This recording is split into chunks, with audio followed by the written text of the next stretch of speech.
The woman in the alley. He first saw her in the back alley behind Ilya Finch's tavern, where the stink of spilled ale and pig offal soaked the gravel, and the sun never quite reached. She was hunched against the wall, her shawl torn and hanging from one shoulder, the other bare and blotched red. Her right hand, blood-wet and shaking, was pressed hard against her mouth, like she was holding back more than just sound. Crying, maybe. A scream. A name. She didn't let any of it out. Just knelt there, ragged and silent, while old My Calhoun Town, drunk and bully by trade, threw a slop bucket of hogwash straight over her feet. "Go on, beast," he spat, lip curled. "Drag your sins to hell with you." Two boys stood to the side, no older than 12 brothers by the look of them. They didn't flinch, didn't speak, just stared like they were watching some street performance they'd seen too many times to be shocked. Other townsfolk moved along the main road with baskets and pale tins, eyes forward, faces drawn. The butcher's wife turned her back. A preacher crossed the street. Even the sheriff passed on horseback, leather reins loose in one hand, and never even spared a glance. She tried to crawl then toward the scrub road that led out of town, but Mai kicked her down again with a laugh like gravel in a tin cup. That was the first time Sellers Merrick laid eyes on the woman they called Widow Ran. He didn't yet know what she'd done or why the town seemed to hate her like a rust that never left, but it wasn't fresh hate. That kind of venom takes time. It roots in gossip and blossoms in silence. And what struck him hardest wasn't the cruelty or the cowardice. It was how she endured it. Not with pride, not even defiance, just a stubbornness thick as mesquite. She didn't beg, didn't scream. She just waited, took the boot, spat her own blood onto the stone, and rose again, barefoot, on gravel. A fire in the stillness.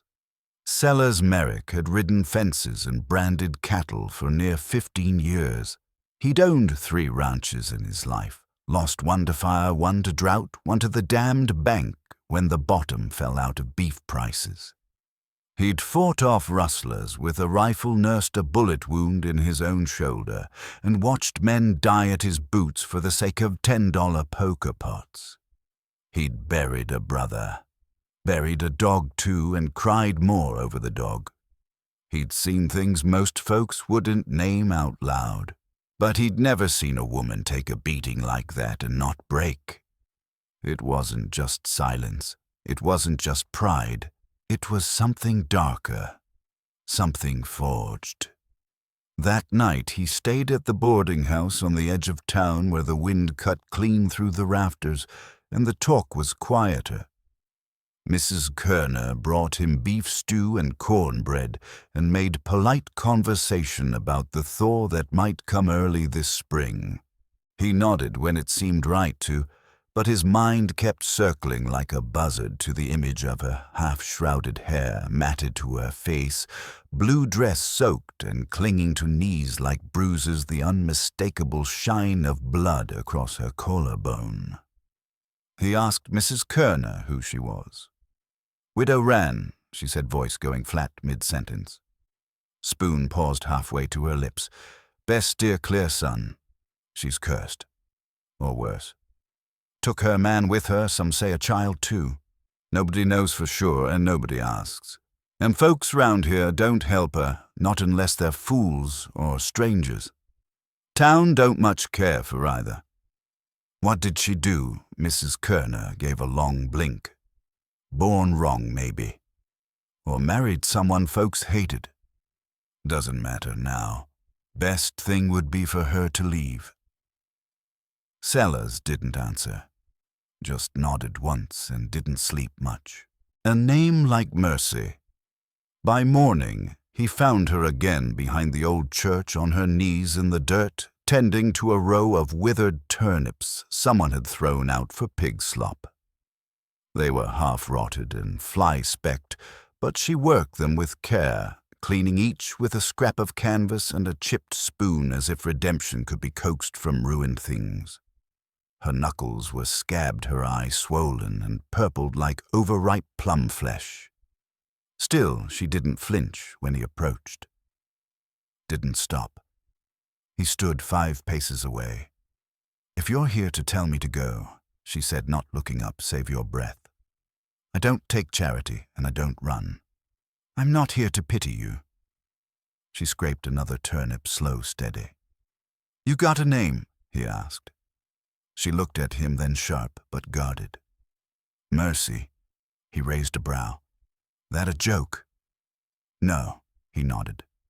Mercy ran. "Sellers Merrick," he said, tipping his hat. "I own the Blue S."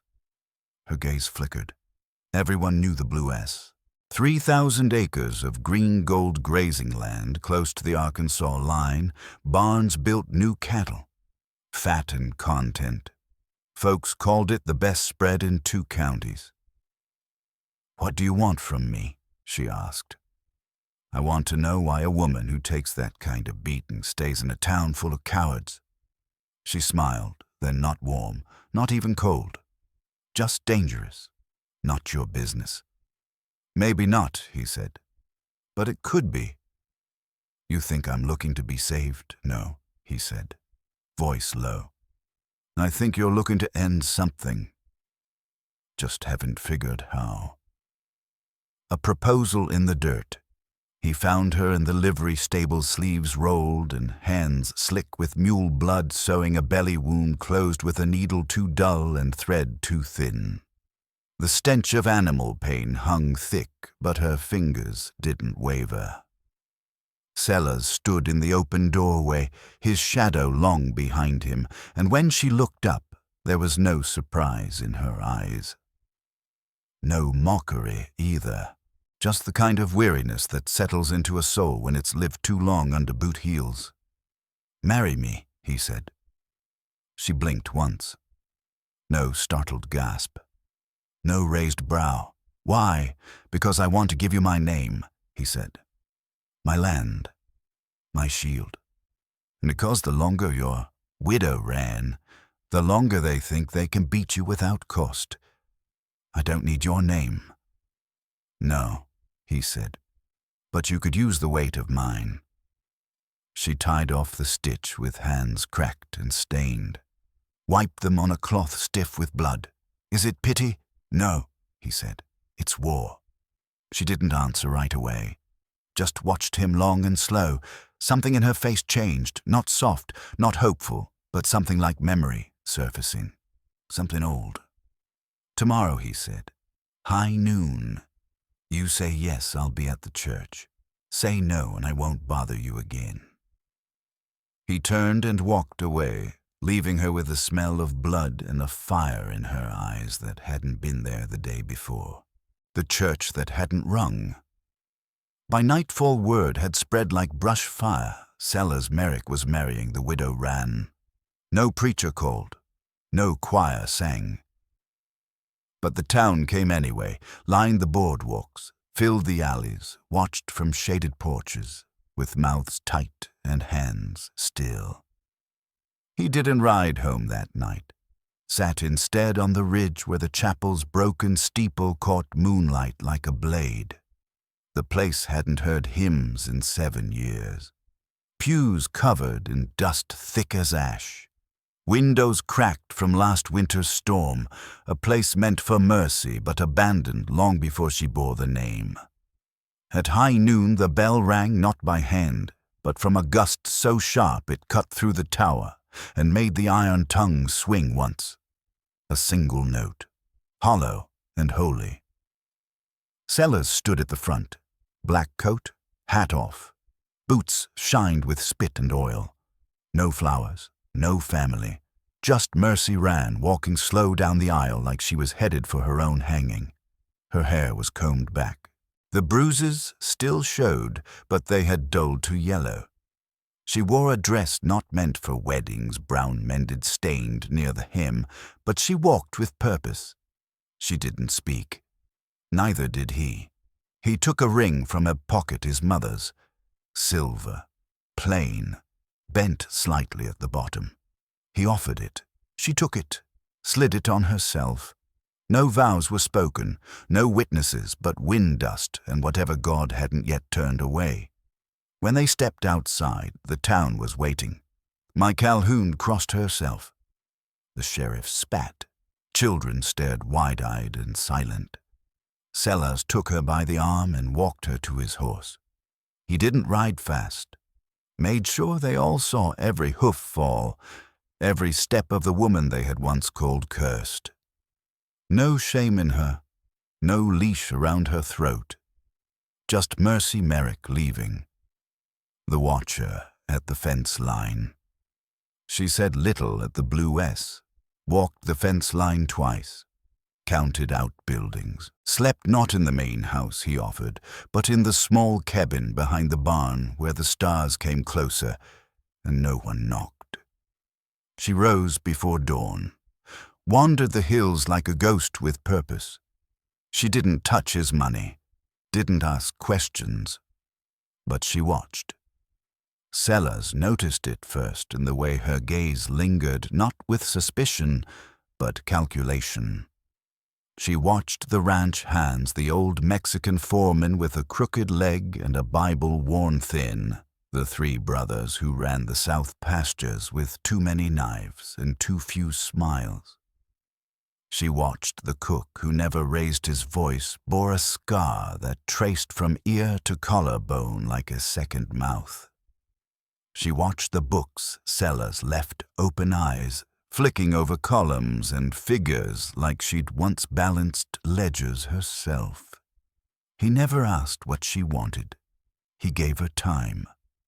And she took it like breath after drowning. It was a month before she said anything beyond yes or no. They were mending a fence near the river bend, where the clay ran thick and black. Sellers dug while she held the post upright. Sweat ran down her back. Dirt clung to her forearms. Her palms were blistered, but she never loosened her grip. "You don't want me," she said, flat. "I didn't say I did. You don't love me." "No." Then why he stopped digging? Looked at her, slow and level. "Because a woman doesn't walk through hell like you did without becoming something holy." She laughed once, sharp and hollow. "Holy things don't rot inside," she said. "Holy things don't dream of knives." He planted the post, packed the dirt. Didn't answer. She rode out that night. Came back near midnight with blood on her knuckles and a rabbit slung over her shoulder. He didn't ask where she'd gone, and she didn't tell. The reckoning begins. The town changed, though not in words, not in apologies or second glances. No one offered her flowers or spoke her name with reverence. What changed was simpler, quieter. No one threw rocks anymore. No one shouted names. My Calhoun crossed the street now instead of her. The boys who once laughed while she bled now lowered their eyes to the cracks in the boardwalk. The sheriff watched her with the same cold stare, but his hand stayed near the reins instead of the whip. They didn't forget what they had done. But they remembered something else now, something heavier than rumor or sin. She had the name of a man who would bury them without blinking, and she had eyes that suggested she might still do it without him. In July, a girl went missing. Sophie Barnes, 12 years old, red ribbon in her hair. They found her 3 days later, clothes, torn arms, broken, left under the elm tree by the south ridge like she had never been anything more than livestock. The town howled. They wept. They demanded justice, but not too loud, because Luther Wade owned the only freight line in town, the only one that could run through winter. His wagons carried their grain, their coffins, their Christmas oranges. He was accused, whispered about, but the sheriff said there was no proof. Not enough to hang a man who hauled their future. Sophie's father hanged himself a week later. And Mercy ran, did not speak, not to Sellers, not to the townsfolk, not to God. But the next moon Luther Wade's barn burned to the ground. A week later his driver disappeared, no blood, no trace, only his boots left at the door. Then the youngest Wade boy was found face down in the creek. His throat opened clean from ear to ear. The sheriff came to Blue S with a posse of 4. Faces hard. Guns loaded. Sellers met them at the gate. "You know what this is," the sheriff said. "This ain't your fight. It is now," Sellers replied, voice steady. "She's my wife. You protecting her." "She doesn't need protecting," he said. "But she won't stand alone. She's killing folks. She's balancing the scale. She'll hang for it." Sellers stepped forward, then eyes level. "If you hang her, you'd better hang me too." The sheriff didn't draw. The posse didn't move. They turned around before the dust settled. Ledger of the Dead. That night, Mercy didn't come to supper. Sellers found her kneeling by the trough behind the barn, hands red to the wrist, washing away blood that didn't come from livestock. "You think I'm damned?" she asked without looking up. "No," he said, and that was all. "You think I'm done?" He shook his head. "I think you've only just started." She leaned back against the wood, eyes shut. "You married me for war. I thought I'd wear your name like armor, like a knife. I didn't expect you to stay. I don't leave what's mine. I'm not yours. You are now." She opened her eyes. There was no softness in them, but there was something quieter, not peace, not grace, but purpose. Sharpened, tempered, forged in pain and left to cool in the cold nights between sins. "I'm not through. I know. Do you mean to stop me?" Sellers leaned beside her, shoulder to shoulder. "No, I mean to help. That winter, 3 names vanished from the county tax rolls. No graves. No notice. Just gone. Emmett Ross, who once held Mercy down while the sheriff took his turn. Harlan Pritchard, who'd locked her in the smokehouse with starving hogs during the worst freeze the county had ever known. Judith Hale, who wrote the letters to the state saying Mercy was insane and unfit, begging for her to be institutionalized. All gone. The sheriff wired for help. 3 messages.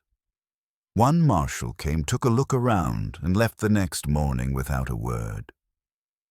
At the Blue S, the hands worked quieter, spoke less, moved faster. They didn't ask where Mercy went when she rode out before dawn. Didn't ask about the bruises, the scars, the soot on her breath. The hounds were being trained to track new scents. The north fence was electrified even though there was no cattle near those woods. She started training with Marcos Ray, the old foreman. By October, she could reload by touch, hit a throat at 20 yards with a knife, and fire a rifle from horseback at full gallop. By November, Sellers saw her fall asleep in the chair by the fire. He covered her shoulders with a blanket. When her hands shook, he handed her water. He never asked what memory had surfaced. Never touched her unless she reached for him first. They didn't speak much, but the silence had weight. Their marriage was not warm, but it was welded tight, a blood-paid dowry. One cold night she showed him a ledger, handmade leather bound, the pages yellowed and filled with names, dates and sins. It wasn't a list. It was a testament. "Each mark is a weight," she said. "Each one I carry until it's spent. Will it end when the list is done?" And then she looked at him, eyes like winter sky. "Then I rest." That night, for the first time, she came to his bed. Not for comfort, not for love, but for witness. He traced every scar like scripture, kissed none of them, offered no prayers. By morning she was gone again, like smoke, like war. In December, snow came heavy. The hills went white and the roads turned to bone. She did not stop, left flowers on Sophie Barnes' grave, sat through the night at the ruined church where her daughter's name had once been carved into a wooden plaque and now was scratched out. She waited outside the jailhouse until the sheriff drank himself half dead, then poured kerosene through the cracks in his floor and lit the match with her teeth. He lived barely, but by week's end he was gone, fled the territory. People stopped speaking her name, not in the saloons, not in the store, not even in whispers. It had become a sickness, a myth. The widow Ran was dead, but Mercy Merrick walked the hills like a coming storm, and not a soul dared call her anything else. A war bride, not a widow. One morning in early spring, Sellers poured black coffee over the fire pit behind the bunkhouse. Steam rose with the silence. One of the hands, Jonah, youngest of the bunch, glanced up from his tin cup and asked the question that had lingered in every man's throat for months. "You ever afraid of her?" Sellers didn't pause. "Every day." Jonah squinted. "Then why keep her?" He looked toward the ridge where Mercy stood with her rifle silhouetted against the rising sun. Her coat billowed black and worn, her braid pulled tight down her back. "Because men ought to fear what they made," Sellers said. "And I want to see how far she'll carry it. You think she'll kill you too?"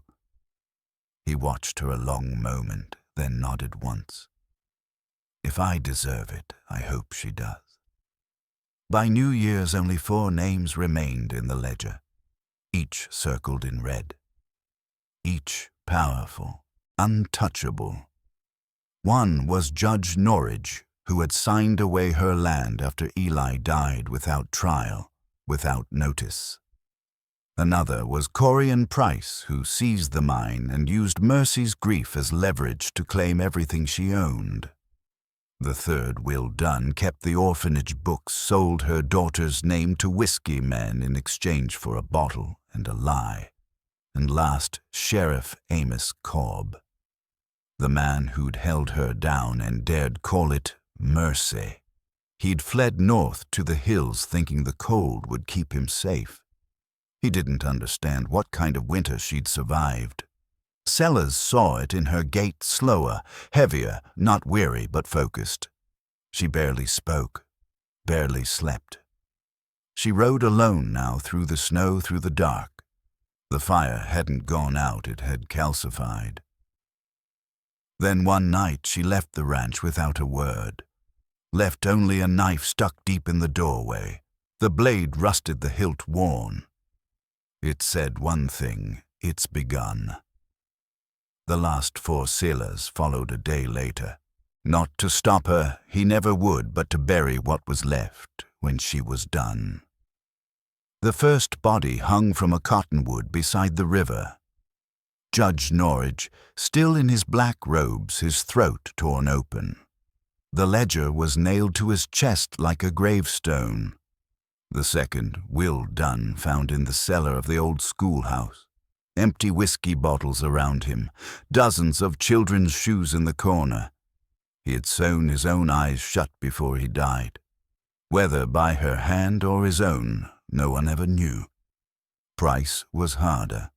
He had men mercenaries and guards, but she was smarter. Poisoned his horses first, then burned his barns. She slit the throat of his top guard while he slept, then bled Price out in front of his wife, who only watched, eyes dull and distant. By the time she tracked Sheriff Cobb to a shack near Barlow Ridge, her horse limped and her fingers were blue with frostbite. She hadn't eaten in days. Sellers rode beside her, neither speaking. When they found the shack, smoke curling from the roofless structure, she turned to him only once. "If I don't come out," she said, "burn it down." He nodded. She went in. What happened inside was not spoken of. There were screams. long ones. Then silence. Then a sound worse than either, something broken. When she emerged, her face was wet with tears, her hands black with soot. She dropped her knife beside her boots, stumbled to the fire, and fell to her knees. For the first time in years, Merrick wept, loud, childlike, unrestrained. Sellers knelt beside her, held her, said nothing. The ledger was finished, but it hadn't erased the grief. It had only emptied the vessel. After the fire, he carried her back on his horse. Not as a bride, not as a widow, but as a woman who had done the unthinkable and survived. The world was quiet when they returned. Winter laid its weight over the hills. The snow came heavy, erasing footsteps, covering fences, softening the scars left on land and skin alike. She didn't leave, but she didn't return either. She stayed in the loft above the tack room, far from the fire, far from him. She slept long hours, didn't eat unless reminded, moved like smoke, barely touching the ground. When Sellers spoke to her, she answered only with nods or silence. She didn't ride, didn't train. The blaze inside her had dimmed, not extinguished, but buried. Each morning she opened the ledger, not to add names, just to remember. She closed it after a few minutes, tucked it beneath her shawl, and walked the pasture with no destination. Then came spring, and with it, something unexpected. An Eastern man arrived, dressed in fine boots and brass buttons, rode a sorrel with polished tack and a silver chain on his vest, said his name was Everett Jameson, said he was a writer. He wanted to chronicle the remarkable and terrible journey of Merrick. Offered Sellers money. Sellers told him to ride on. Mercy met him at the gate. "You want a story?" she asked. "I want truth," he said. She stared at him, long and flat. "Then write this. Every man I killed had a name, had a sin. They earned what came. You call it justice, no?" she said. "Justice is polite. I dealt in reckoning." He shifted in the saddle. "If you come back," she added, "I'll take your tongue and bury it with the others." He didn't return, but the legends did. The price of land. The legends brought more than whispers. They brought men, not preachers, not deputies, not writers in soft shoes and soft hands. These were men who didn't sign contracts, they signed scars. They came in silence and left in blood. The first one showed up at the gate calling himself a preacher. Wore a collar and a smile, but poisoned the salt licks that fed the cattle. 3 cows dropped dead before Mercy slit his throat in the canyon where he'd pitched his sermon tent. The second came with a clipboard, said he was a water inspector. Disappeared before nightfall. A week later, Sellers found his boots tied to a branch above the poisoned creek, toes gnawed clean to the bone. But one of them slipped through. He came as a traveler, limped up the driveway at dusk, eyes down breath shallow.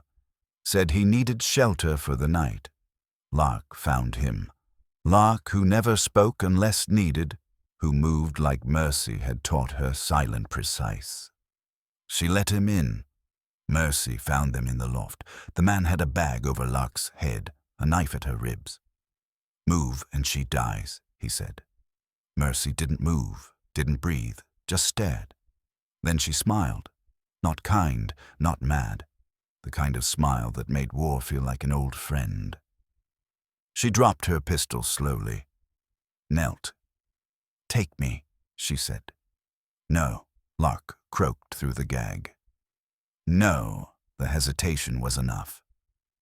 Lark sank her teeth into the man's hand. He howled. Mercy lunged. He managed one wild slash, cut her cheek to the bone before she drove a rusted branding iron straight through his mouth.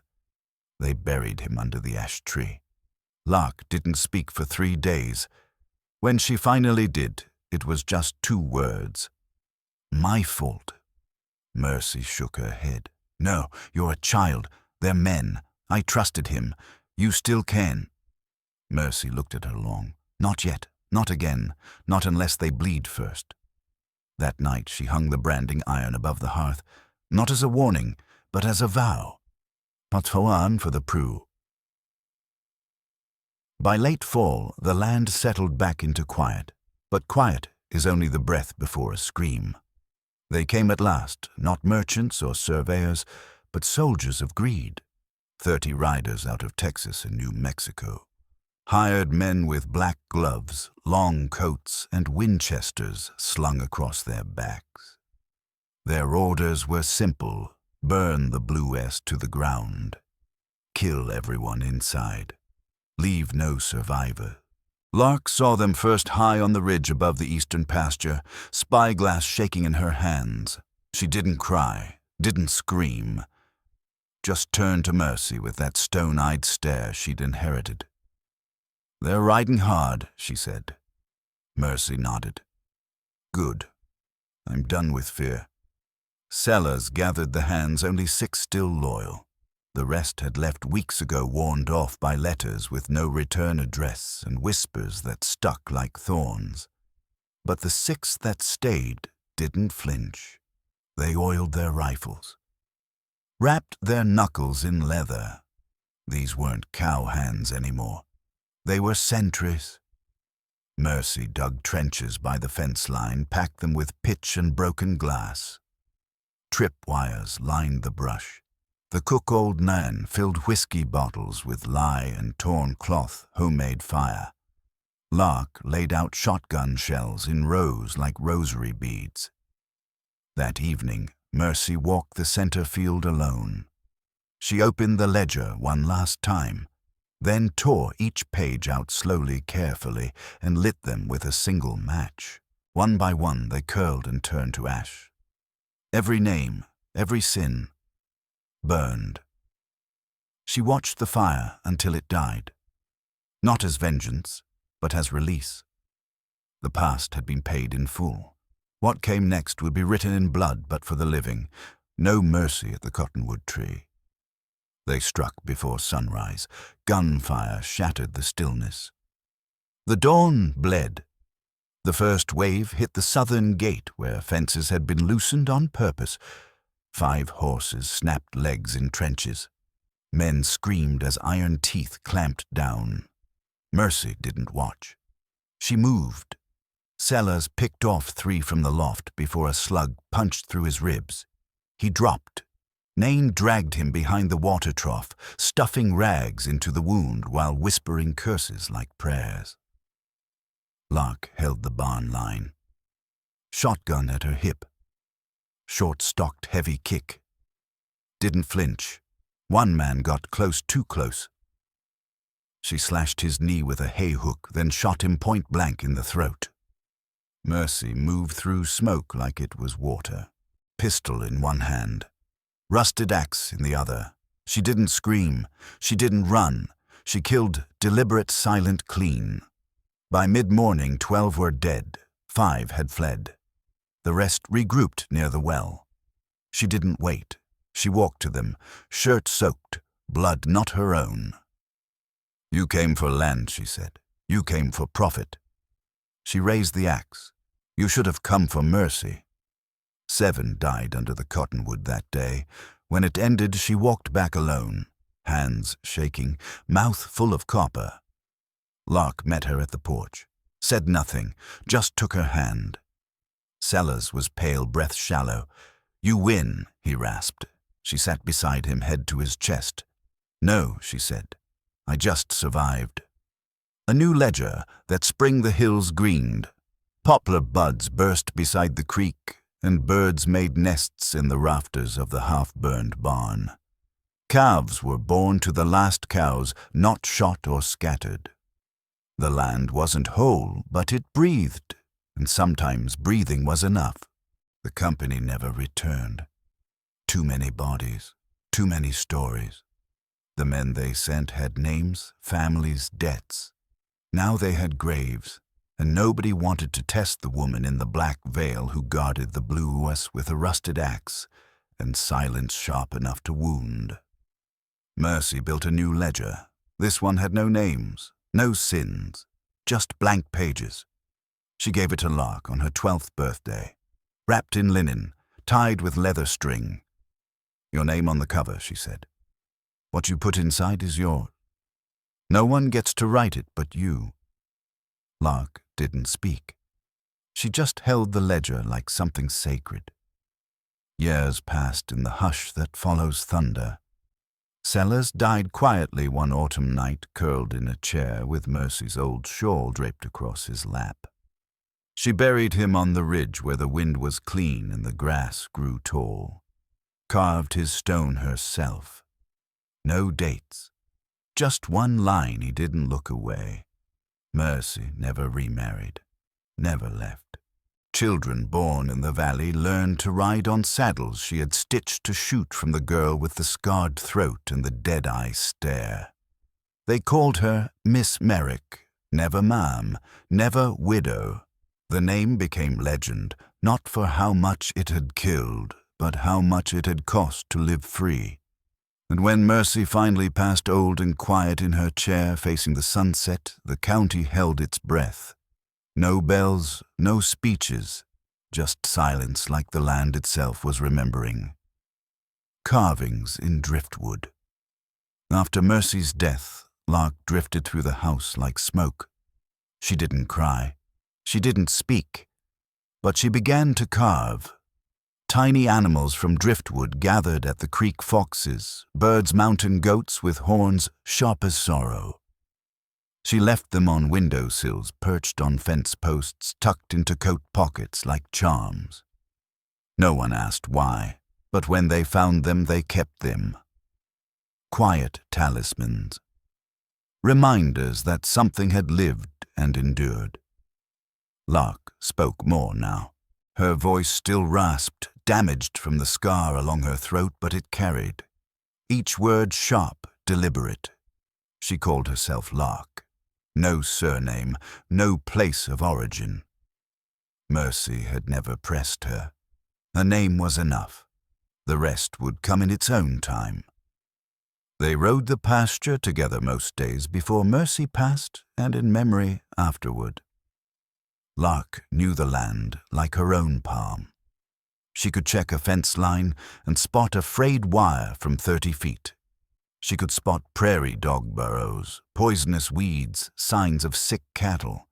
She could shoot from horseback. She could kill if needed. But she didn't smile often. That changed the day a stallion kicked her wrist clean backward. Sellers had taught Mercy how to reset bones, and now Lark followed his lead. She didn't scream, didn't flinch, just stared at the sky while her wrist was splinted. Later, over a bowl of beans and silence, Sellers asked, "You think she's like you?" Mercy turned a blade slowly in her hand, watching the firelight kiss its edge. "No," she said. "She still has a chance not to be. Greed wears a suit, but chances are fragile things, and peace doesn't last long in a land that remembers blood." In November, a land agent arrived, slick-suited, soft-palmed eyes too bright. Rode in on a rail car with brass fittings and velvet curtains. His name was Vernon Temple. Said he represented the Gilded Ridge Company. Again, they hadn't forgotten. They just waited. He offered Sellers a buyout, a fortune, enough to buy 3 ranches east of the river. Fertile land, orchards, peace. Sellers said no before he finished his pitch. Temple didn't blink, just smiled soft and cold. "I encourage reconsideration," he said. "Men who refuse us often find themselves overwhelmed by opportunity elsewhere." Sellers shook his head. "We built this land. We bled for it. We don't sell to thieves just because they wear silk." Temple adjusted his cufflinks. "Then perhaps your wife has more vision." She'd heard every word. From the corral she stepped forward, her boots whispering through the dust. I'm not interested in gold leaf railways or bathhouses full of drunk men, she said. I've buried one world. I won't let you build another on top of it. He smiled wider. You misunderstand, Miss Merrick. Progress doesn't wait. It only pauses to step over bones. She didn't answer. That night, the railcar burned. Temple was found the next morning barefoot and screaming across the plain, muttering about wolves no one else could see. The company sent men. Armed ones this time. They died without firing a shot. A gate painted in blood. After Temple's madness, the company changed tactics. They stopped sending agents in waistcoats. They started sending killers. Not men with ledgers and deeds, but ghosts with no names, no badges, no pasts. They came with smiles like razors and morals hollow as bone. One posed as a preacher. He built a pulpit in the canyon and poisoned the communion salt. Mercy slit his throat mid-sermon. The blood stained his stolen Bible. Another came as a government inspector. He vanished within a day. A week later, his boots dangled from a tree near the poisoned creek. Coyotes had gnawed the toes clean, but one of them was clever. He limped to the gate, face bloodied, begging for help. And Lark, still a child in some soft part of her, let him in. Mercy found them in the loft. The man had a knife to Lark's ribs, a sack over her head, his breath thick with rot. Move and she dies, he said. Mercy didn't blink. She smiled. That kind of smile, the kind that meant death had come home. She dropped her pistol. Slowly, deliberately, knelt on the hay-covered floor. Take me, she said. Lark writhed. No, she rasped. No, the hesitation broke him. Lark bit into his hand with all the fury a child could muster. He screamed. Mercy lunged. He managed one cut deep across her cheek before she drove a rusted branding iron through the soft of his mouth. It stuck burned and silenced him. They buried him under the ash tree where weeds wouldn't grow. Lark didn't speak for 3 days.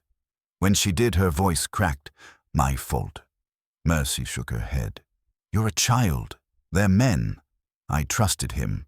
You still can, Mercy said. But not yet. Not again. Not unless they bleed first. That night she hung the branding iron above the hearth, a warning, a promise. The gate to Blue S now bore a sign, we are not for sale. Painted in blood, the last ride. But the quiet never lasts. The last day of winter brought wind laced with gunpowder. Mercy smelled it before dawn. The air changed, salted metallic sharp. A storm, but not from the sky. This time there would be no letters, no warnings, no lies. They came from the south, 30 riders.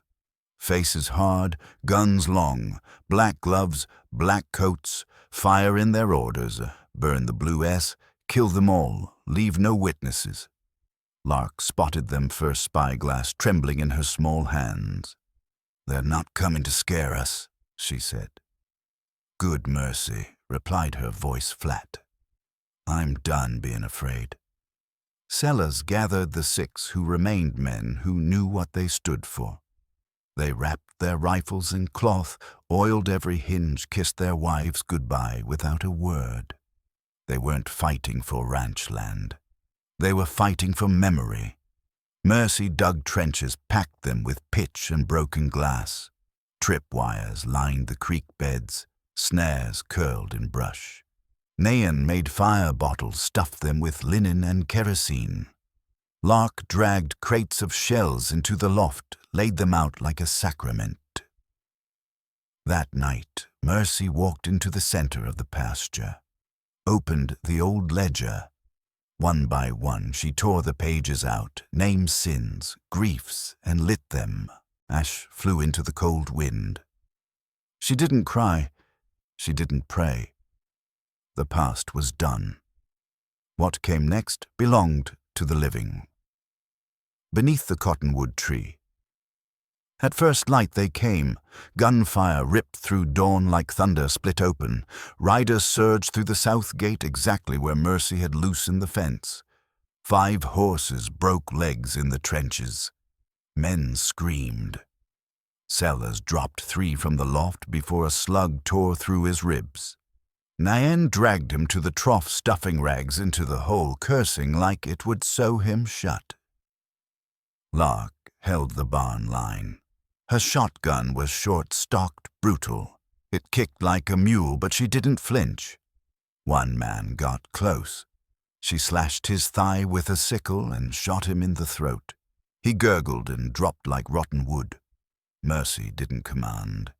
She moved, a pistol in one hand, a rusted axe in the other. Through smoke, through screams. She didn't speak. She didn't beg. She killed. Clean, unhurried. By mid-morning, 12 were dead. 5 had fled. The last 7 regrouped near the well. Mercy walked to them, alone, her shirt soaked, hair tangled, face painted in blood, not hers. "You came for land," she said. "You came for profit." She raised the axe. "You should have come for mercy." The last 7 died beneath the dead cottonwood. When it was over, she walked back to the porch. Her hands shook, her lips bled. Every step left red behind. Lark met her, said nothing, just held her hand. Sellers lay pale by the trough. Sweat glistened on his brow. "You win," he whispered. Mercy sat beside him, laid her head on his chest. "No," she said. "I just survived." A quiet reckoning. Spring returned not with celebration, but with endurance. The fields bloomed wildly. Poppies erupted beside fence posts, still charred from fire. New calves suckled beside the scorched wood of a half-burned barn. The blue S was not whole, but it was standing. That Mercy decided was enough. The company never sent another rider. Too many graves. Too many names on the wind. Even men who dealt in violence knew better than to chase ghosts who fought like gods and buried like legends. Mercy kept no trophies, no war stories, only one final act. She gave Lark a new ledger, hand-stitched thick blank. "Your name on the cover," she said. "What you put inside is yours. Let no one else write it for you." Lark took it with both hands. Didn't speak. Just nodded. Her eyes carried something unspoken between grief and steel. Sellers Merrick passed quietly that fall. In his sleep beneath the old quilt Mercy had patched over 20 winters. One hand clutched her shawl. He looked like a man who had given every drop of blood he owed and asked for nothing in return. Mercy buried him beneath the ridge where the wind blew clean. She carved the stone herself. No dates, just one sentence. He didn't look away. She never remarried, never left. Children in the valley learned to ride on saddles she stitched, learned to aim from the girl with the scarred throat and the eyes that missed nothing. They called her Miss Merrick, never ma'am, never widow.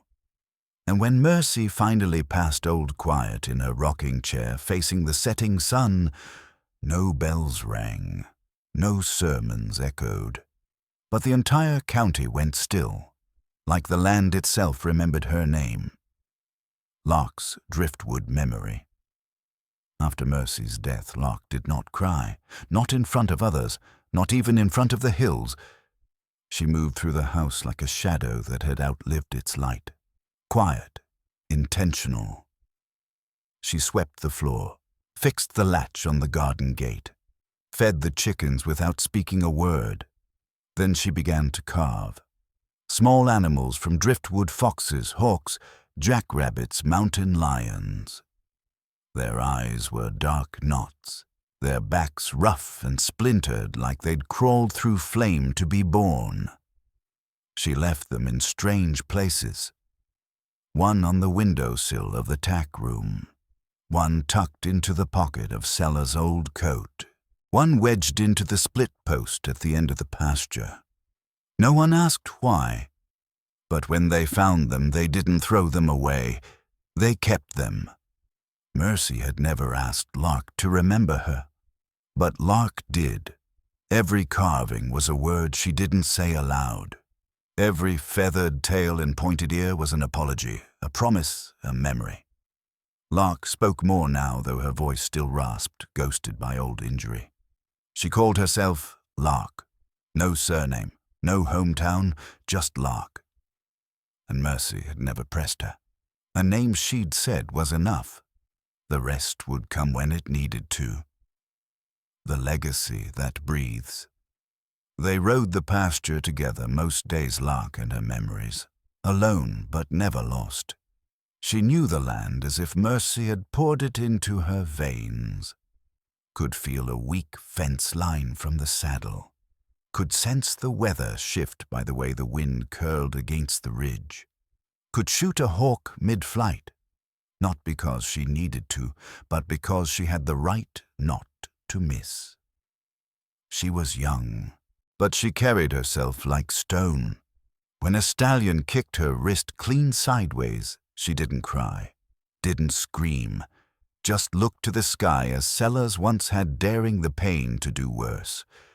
A week later, she was already resetting traps. Sellers had once asked Mercy, "You think she's like you?" Mercy hadn't hesitated. No, she still has a chance not to be.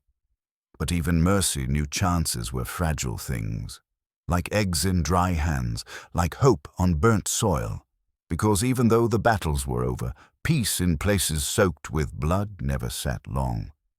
It shifted, trembled, watched the horizon. In the end, Lark didn't need to become Mercy.